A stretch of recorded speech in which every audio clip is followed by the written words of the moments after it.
네, 안녕하세요. 신혁쌤입니다. 오늘은 18차 시 문장의 형식 네 번째 4형식에 대해서 한번 배워보도록 하겠습니다. 자, 일단 기본적으로 4형식이라는 것은 이 수여 동사라는 것을 가지고 이야기를 할 텐데요. 어렵게 생각하지 마시고 give라는 동사를 떠올리시면 제일 좋을 것 같습니다. 기본적으로 이제 주다라는 의미를 갖고 있는데요. 이 수여라는 말이 이 상장을 수여함, 이 상장을 준다라는 이야기거든요. 그래서 이 주고받는 이야기에 대한 이야기라고 보시면 좋을 것 같습니다. 자, 일반적인 4형식 공식 먼저 한번 살펴보겠습니다.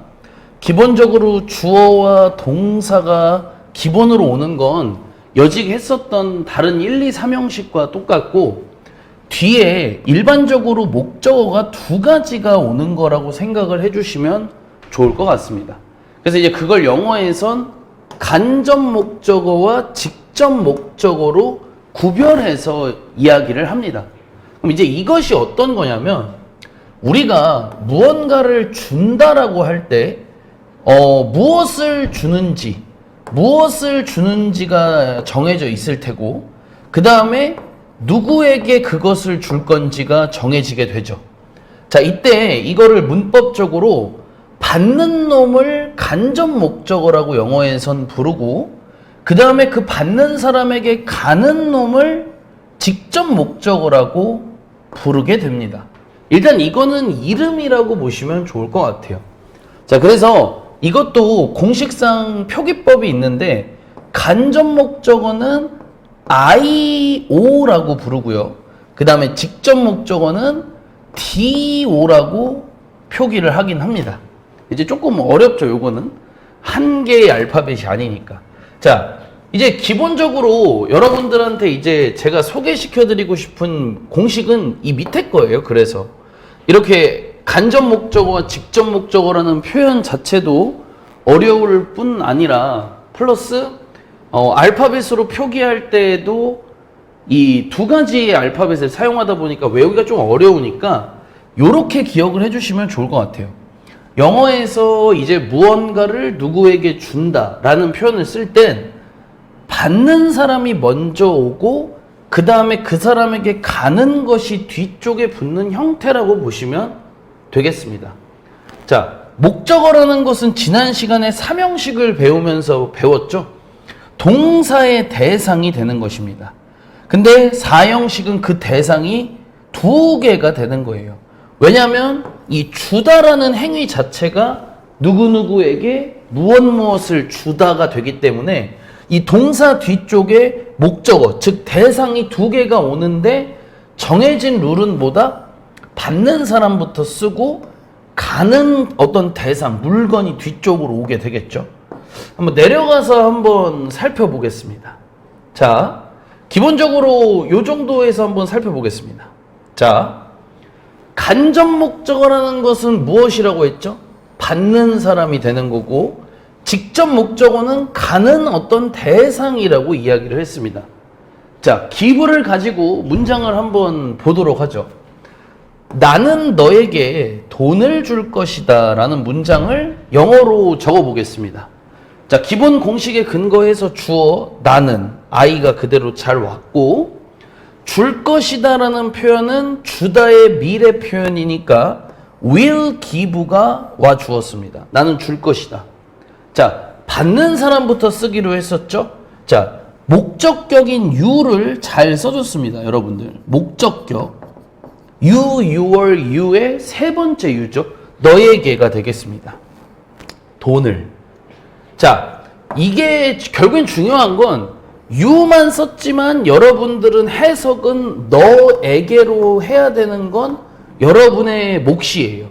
그리고 여기다가는 돈을은 을을 붙이는 것은 여러분의 몫입니다.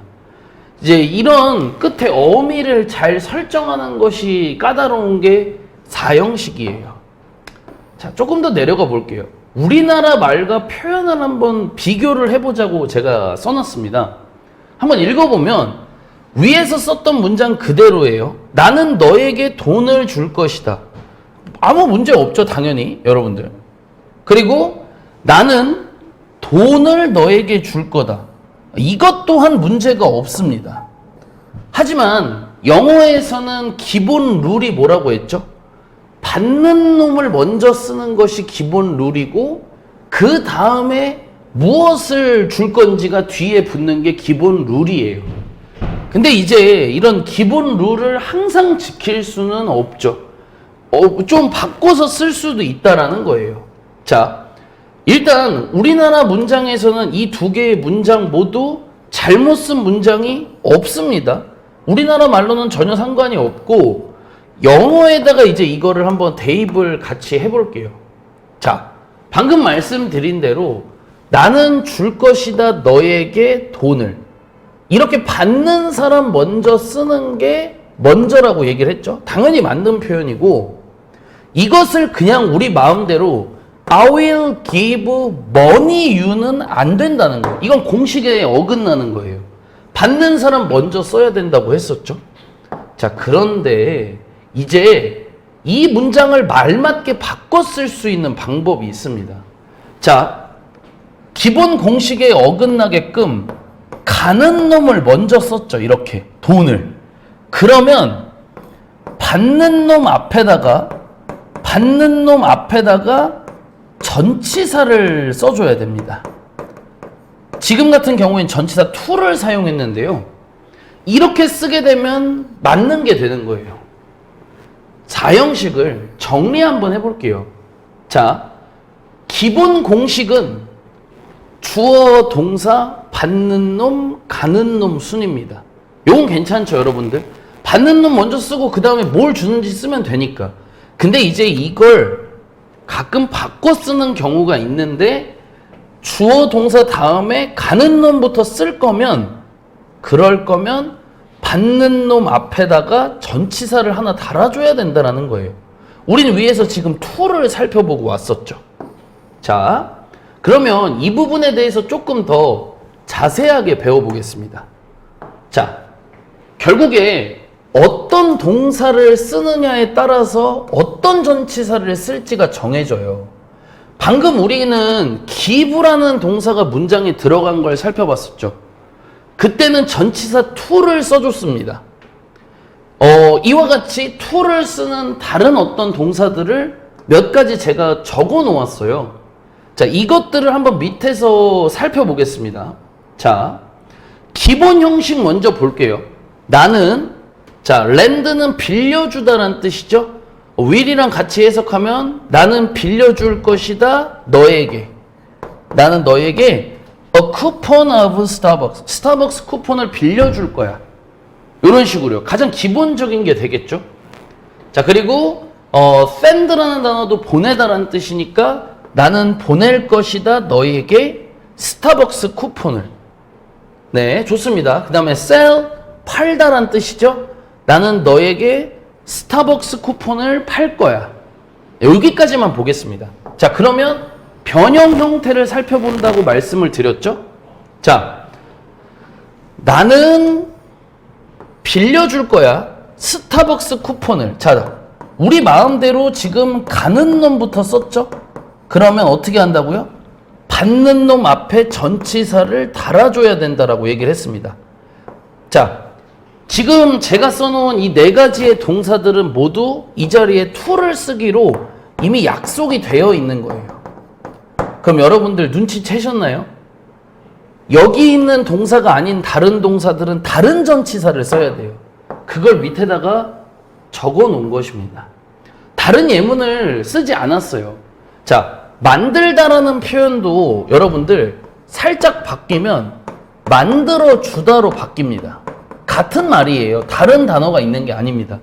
그럼 이것 또한 어떻게 되겠습니까? 자, 밑에서 살펴볼게요. 그는 만들어 주었다 나에게. 받는 놈 먼저 쓰는 건 기본이라고 했어요. 케이크를 만들어 주었다. 이게 이제 나에게 가는 거죠.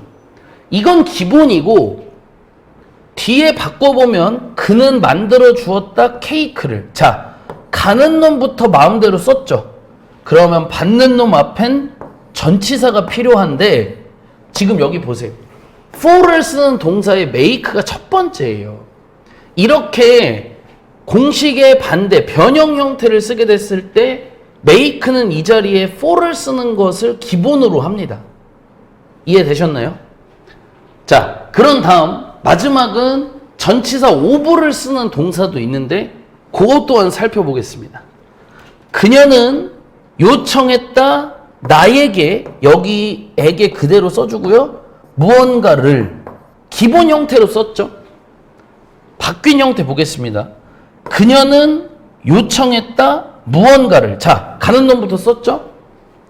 나에게 요청했답니다. 근데 ask라는 동사는 이렇게 변형했을 때 어떤 전치사를 써야 된다고요? of를 써야 되는데 죄송합니다. 지금 오타가 나와 있네요. 큰일 났습니다. 죄송합니다. 여기 for가 아니라 우리 공식에 맞춰서 뭘 써야 된다? of를 썼어야 되는 거예요. 죄송합니다. of를 썼어야 돼요. 이렇게. 자, 그러면 여기서 여러분들이 나중에 주의 깊게 봐야 되는 건 뭘까요? 이때 이 of와 for 같은 것들은 사실 해석은 없는 거예요. 해석은 없습니다. 여러분들. 그냥 가는 놈부터 썼기 때문에 공식에 맞춰서 전치사가 들어갔을 뿐이에요. 자, 사형식의 기본 공식을 다시 한 번만 복습하고 가겠습니다. 여러분들. 이 부분이 될 것 같아요. 자, 일반적으로는 뭐다? 주어 동사를 쓰고 받는 놈, 가는 놈 순이에요. 근데 우리 마음대로 가는 놈이 먼저 왔을 때에는 반드시 받는 놈 앞에 뭘 써준다? 전치사를 붙여준다. 이때 전치사의 종류는 총 3가지였습니다. to, for, of였죠. 어떤 거를 쓸지를 정해주는 건 누구다? 바로 여기입니다. 이 동사 자리에 give가 왔을 땐 to였고요. 그 다음에 make가 왔을 땐 for를 쓰는 거였고요. 마지막으로 ask가 오게 되면 of를 쓰는 거였습니다. 이렇게 동사에 따라 달라지는 사형식의 전치사를 여러분들이 좀 외워주시면 좋을 것 같습니다. 이 마지막 장면 여러분들 제가 정리해 놓은 이 to를 쓰는 동사 give, send, tell, lend, sell, bring이에요. 가장 많이 쓰는 친구들입니다. 그래서 이 친구들보다는 어디를 외우는 게 좋냐면 이 for를 쓰는 동사들을 먼저 외우시는 게 좋습니다. make, buy, cook입니다. 얘네 3개를 외우고 어차피 of를 쓰는 동사는 ask밖에 없어요. 그래서 여기를 외워주시고 여기를 외워주시고 나머지가 다 to라고 생각하시면 마음이 좀 편하실 겁니다. 이렇게 해서 4형식 마무리하도록 하겠습니다.